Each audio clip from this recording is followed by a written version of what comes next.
de malfaiteurs, escroquerie sur les deniers publics et détournement de deniers publics. Dans ce même dossier, le fils de l'ancien président Macky Sall sera interrogé sur des transactions suspectes de 10 milliards de francs CFA. waaw ça permet parce que dossier boobu moom.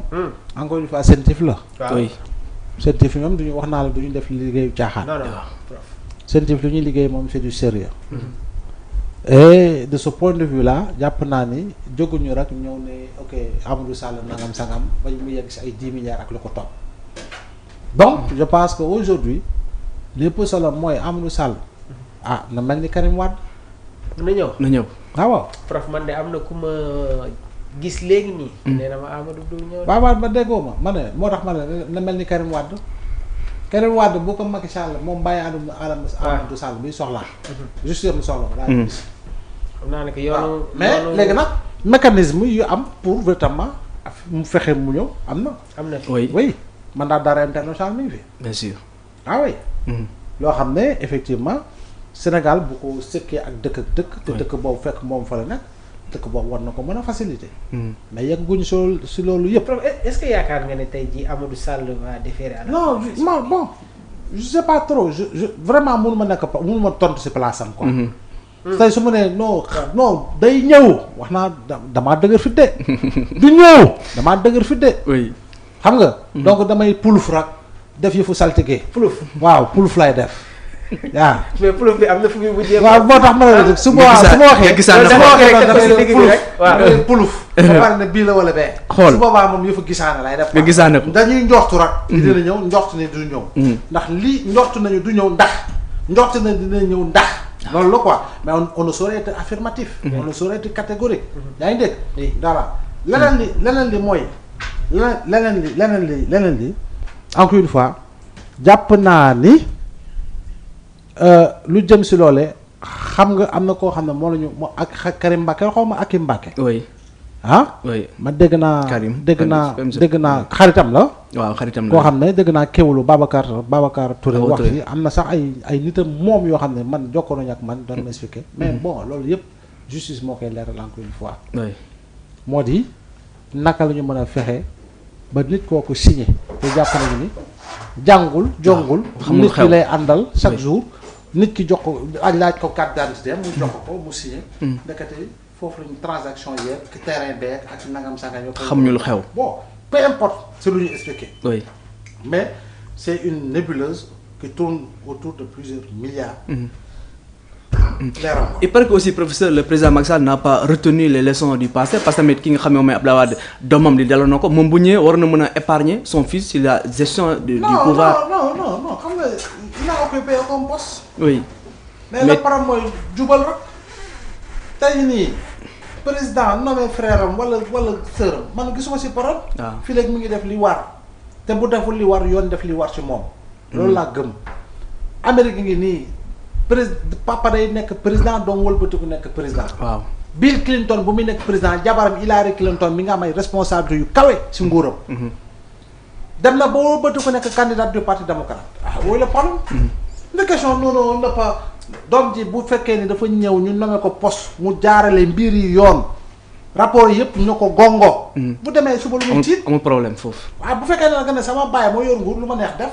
sama jabar moo yor nguur lu ma neex def. bu suba nguur topp la. oui loolu moo si nekk. c'est clair alors professeur dañuy jeexalee ci li nga xam ne moom mooy le secteur de la presse gis nañu aussi fan yi xaw na yëngatu tuuti Mamour ci li nga xam ne moom jëm na ci les médias non conformes li nga xam ne aussi moom mooy dogal bi jógee ci ministre de la communication CAP nag moom def na conférence de presse tey suba daal di adduwaat sur la situation. waaw jamono ji coowal presse bi mi ngi wëy surtout médias yi nga xamante ne conforme ñu ak les directives yu jógee sur le ministère. donc gis nañu tamit sax am na ay DG.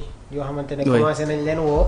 professeur mbir bi mi ngi taxarnaase de. waaw mais tu sais colonne privilégie le dialogue c'est tout. waaw que les gens s'entendent et que le colonne privilégie le dialogue que toutes les parties ouvrent leurs portes. pour que ñu dem vers des concertations sérieuses et rigoureuses. yaa ngi ko doon wax boobu ba voilà tegante dënn da ko fay jarul. jaru ko fi déedéet yow bu dee yow yaay média ñu ne la tu n'es pas conforme. nga bëgg a tegante dënn. ak ki nga xam ne moom tey yoon moo ko may doole boobu da ngay sonn sa bopp. effectivement parce que boobu ba léegi bay lire la vu l'article nangam. Oui. vu la loi nangam vu la loi nangam vu l'article nangam code de la presse nangam sangam. waaw kon code de la presse bi si wàllu boppam ñun acteurs yi yàgg naa ko wax ñu ñoo war a jóg ñu jooyanti code de la presse bi parce que code bi moo diis si ñun. dafa code diis bi dafa bari marteau.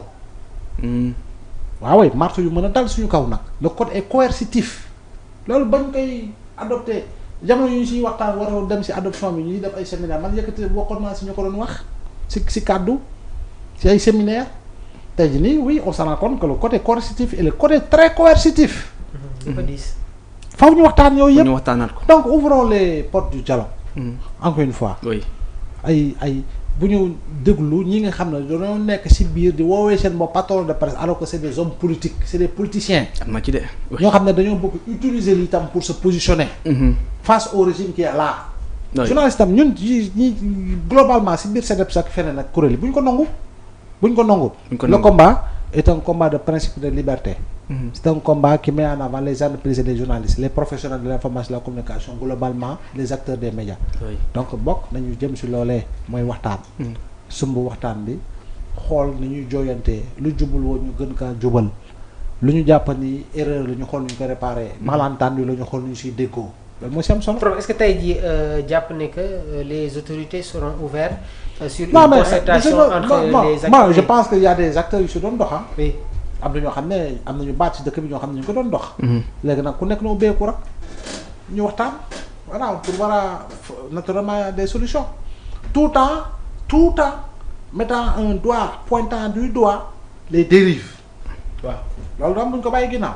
exactement. assainissement bi tamit procédé la dañ see war a jëm waaye nag fàttali ni processus de reconnaissance bi Moussa Bocar Thiam moo ko enclenché. waay. loolu tam wax lañ ko.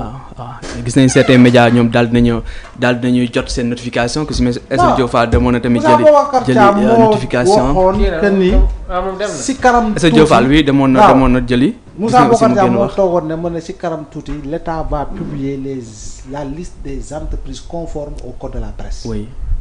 jeex na. donc continuité la. kon boog buñ ko fixé fenn rek. oui. processus de continuité la. merci beaucoup professeur maa lay remercier di la jaajëfal tu as une question wala dara.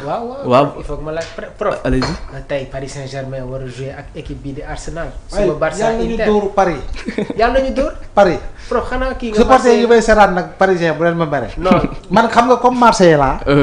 non xoolal gars yi. prof il faut ñu nangu nag comme man Marseille laa. je suis anti Paris. Paris bu doon football sax ak équipe Ukraine laay faral. jeex na professeur je le remercie bu baax a baax si am mbégte bu baax chaque instant di bokk ak yow waxtaan bi donc loolu fierté la ñu si am bu baax a baax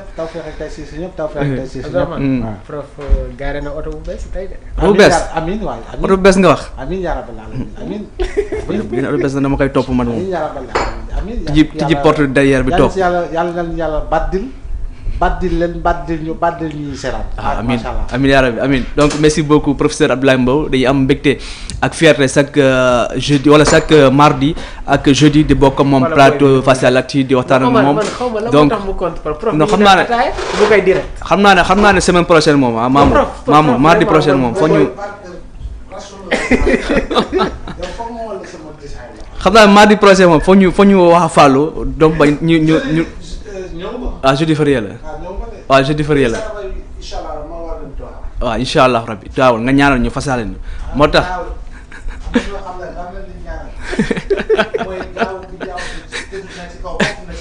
dégg nga professeur technicien yi lay kaajoo noonu donc ñoo ngi nuyu ñëpp aussi suñu techniciens yi Omar ak Fallou ak Alé ñu nekkoon ci partie technique bi Mamour gis nga actualité bi xaw na yëngatu li nga xam ne jëm na ci wàllum Farba Ngom Tahirou Sarr aussi bëgg naa Mamour ñu wax si tuuti avant ñuy yëkkati jotaay bi ñoom ñaar aussi tey jii ni Farba Ngom daal na jàkkaarloo ak juge bi ci beneen dossier Tahirou Sarr aussi suba la war a jàkkaarloo ak le juge ci beneen dossier su fi prof nekkoon léegi nii tam mu ne la c'est le dossier dans le dossier oui ndax après l'incarcération de Demba Ngom deux autres frères de Farba convoqués pour audition donc après l'incarcération de Demba Ngom l'étau judiciaire se resserre jamono ji nag autour de la famille du député maire Farba Ngom. Ses deux autres frères Ismaïla et Birane Ngom sont entendus le 6 mai prochain devant le pôle judiciaire financier dans le cadre d'une enquête pour blanchiment de capitaux et escroquerie sur fonds publics. Selon un rapport de la CENTIF relayé par l'Observateur d'après Seneweb, L'enquête a révélé des flux financiers suspects